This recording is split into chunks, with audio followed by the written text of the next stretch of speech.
పిల్లలు, అర్జున్ సారాలు మొదటి ఎపిసోడ్లో ఏం చేశారో మీకు గుర్తుంది కదూ? మర్చిపోయారా? అయితే త్వరగా వెళ్ళి చూసిరండి మరి. అనూహ్యంగా వారి దగ్గరికి చేరిన ఆ పెండెంట్ ఎన్నో రహస్యాలను వెంటబెట్టుకు వచ్చింది. అది వారిని ఎక్కడి వరకు తీసుకుపోతుందో చూద్దామా? రండి మరి. ఏంటర్జున్ ఇది? కళ నిజమా? కళ అయితే ఈ పెండెంట్ మనకెలా వచ్చింది? ఏం జరుగుతుందంటావు? ఆ తాతయ్య ఈ పెండెంట్ మనకెందుకిచ్చారో? అంత పెద్ద దుష్టశక్తిని మనం ఎలా ఫైట్ చేయగలం? ఈ పెండెంట్ ఇచ్చారు కానీ మనం చేయగలమా? ఇదంతా ఒక పెద్ద మాయలా ఉంది అర్జున్. ఏం చేద్దాం? పిల్లలు, అంతా విన్నానర్రా. మీ సందేహాలన్నింటికీ సమాధానం నా దగ్గర ఉంది. ఏది ఆ పెండెంట్ ఇలా ఇవ్వు సారా.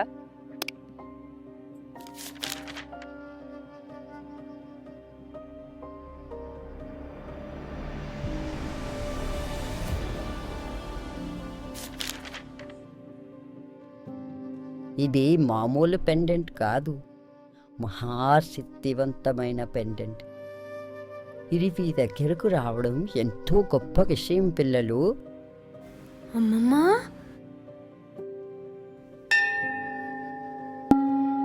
పూర్వం దేవతలంతా తమలోని చైతన్యాన్ని చైతన్య దీపికలో నిక్షిప్తం చేసి దానిని వ్యాస మహర్షికి అప్పగించారు.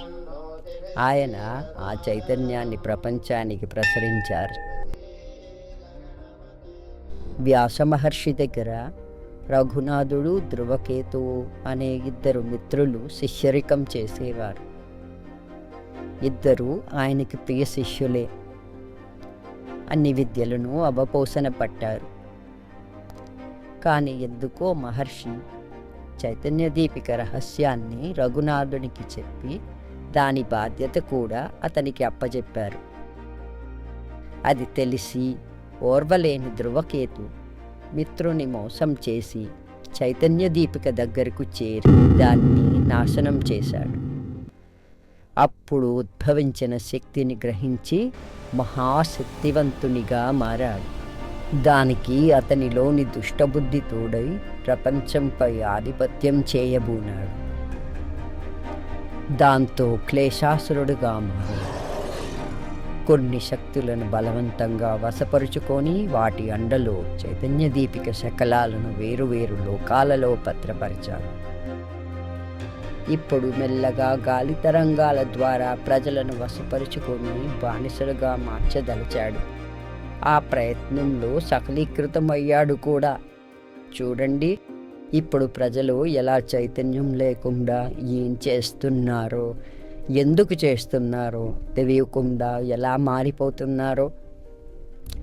ఇంకా అతని రాజ్యం ఎంతో దూరంలో లేదు.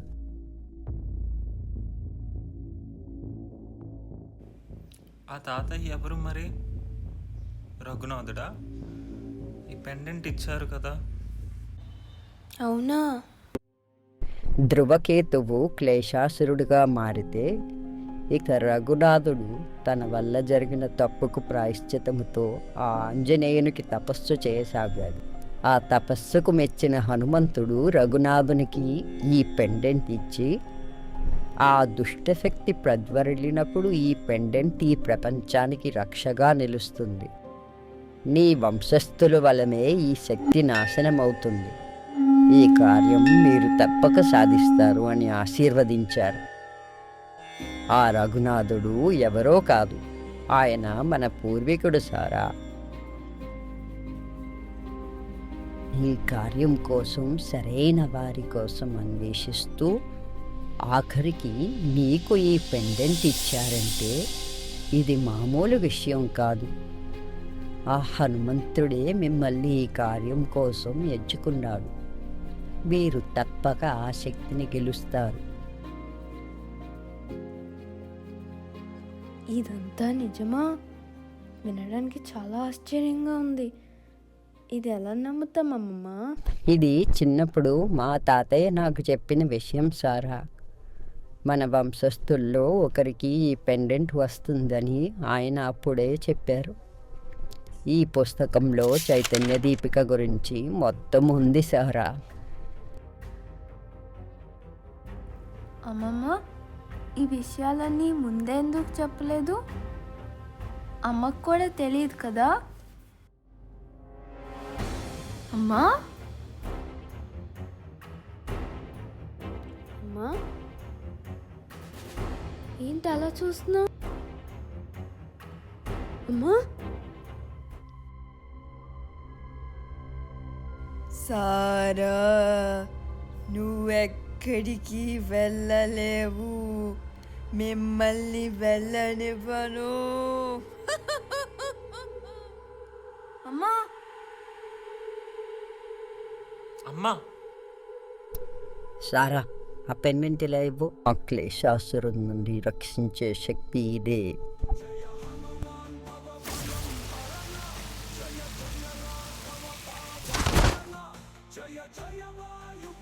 అమ్మా,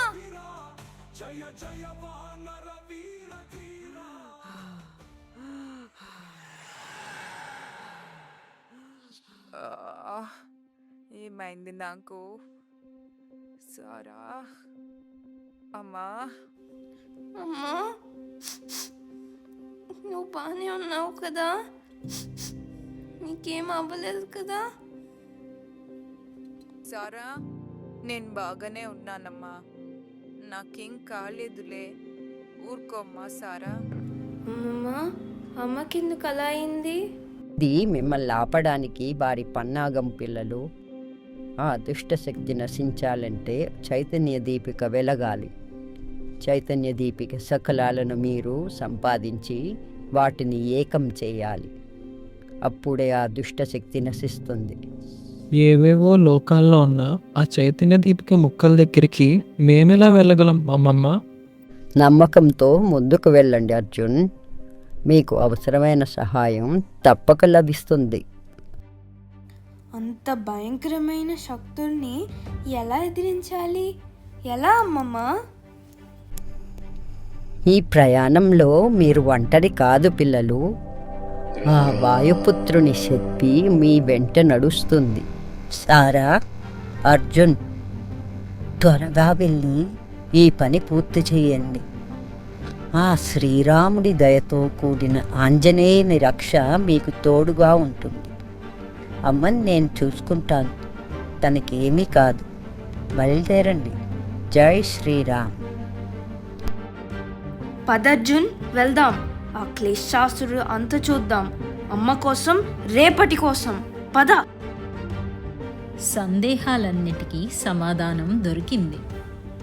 ఇక సంకల్పం తీసుకోవలసిన సమయం ఆసన్నమైంది. అర్జున్ సారాల యాత్ర మొదలైంది.